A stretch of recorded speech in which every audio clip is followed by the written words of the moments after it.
Welcome back to Adobe Illustrator.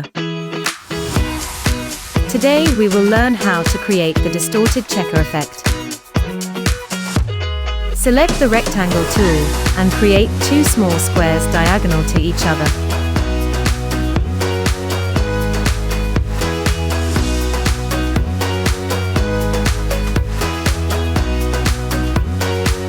Select both of them and press Object, Repeat, Grid.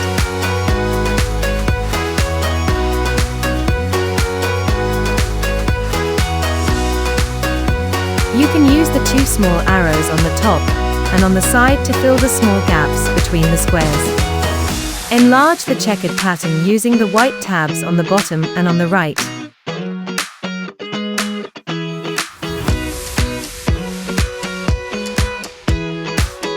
Then, press Object, Envelope Distort, Make with Mesh.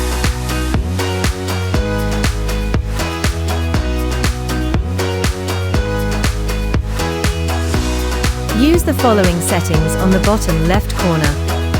Use the Selection tool and double-click on any dot on the intersection of two lines.